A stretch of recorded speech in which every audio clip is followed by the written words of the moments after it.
আসসালামু আলাইকুম বন্ধুরা, আজকে আমাদের ভিডিওর বিষয় হচ্ছে একটি ইমার্জেন্সি সুইচকে সিরিজ টেস্ট ল্যাম্প এবং ক্ল্যাম্প মিটারের সাহায্যে কিভাবে টেস্ট করা যায়। ভিডিওটি অনেক হেল্পফুল হতে চলেছে।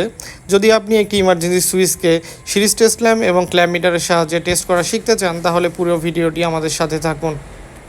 বন্ধুরা, আমার হাতে একটি ইমার্জেন্সি সুইচ দেখতে পাচ্ছেন। ইমার্জেন্সি সুইচ মূলত বিভিন্ন টাইপের হয়ে থাকে। আমার হাতে যে ইমার্জেন্সি সুইচটি রয়েছে এটি হচ্ছে লক টাইপ ইমার্জেন্সি সুইচ। অন্য আরেকটি ইমার্জেন্সি সুইচ আমি হাতে নিলাম। এই ইমার্জেন্সি সুইচটি লক টাইপ ইমার্জেন্সি সুইচ। দেখেন, এই ইমার্জেন্সি সুইচে একটি ক্যাপাসিটি দেওয়া আছে। এখানে লেখা আছে 220 ভোল্ট এসি এবং 5 অ্যাম্পিয়ার। তার মানে এই ক্যাপাসিটি অনুযায়ী আমরা যে কোনো মেশিনে এটিকে ব্যবহার করতে পারবো। দেখেন, এটিকে প্রেস করার পর এটিকে আবার ঘোরানো হচ্ছে। ঘোরানোর পর এর লকটি খুলে যাচ্ছে, মানে এটি আনলক হচ্ছে। তো আমরা এই দুইটি ইমার্জেন্সি সুইচের মধ্যে প্রথমে বাম পাশে যে ইমার্জেন্সি সুইচটি রয়েছে আমার হাতে দেখতে পাচ্ছেন, এই ইমার্জেন্সি সুইচটি চেক করব।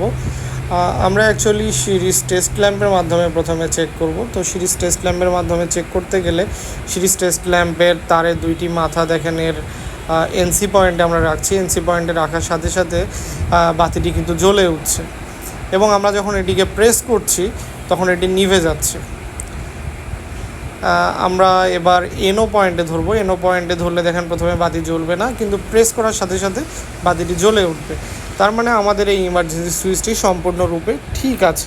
এবার আমরা সেম ইমার্জেন্সি সুইচটাকে ক্ল্যাম্প মিটারের সাহায্যে চেক করব। ক্ল্যাম্প মিটারের সাহায্যে চেক করতে গেলে আমাদের ক্ল্যাম্প মিটারটিকে ওহমসে সিলেক্ট করে নিতে হবে, এবং আমরা প্রথমে এটিকে এনও পয়েন্টে সিলেক্ট করে নিয়েছি।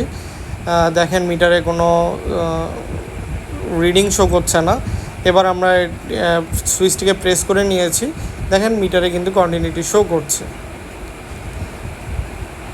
এবার আমরা এটির এনসি পয়েন্টে ধরবো। এনসি পয়েন্টে ধরার সাথে সাথে মিটারে কন্টিনিউটি শো করবে, এবং আমরা যখন এটিকে প্রেস করব তখন কোনো কন্টিনিউটি শো করবে না। বন্ধুরা, আমরা কিন্তু একটি ইমার্জেন্সি সুইচকে কীভাবে টেস্ট করতে হয় সেটি শিখে নিলাম।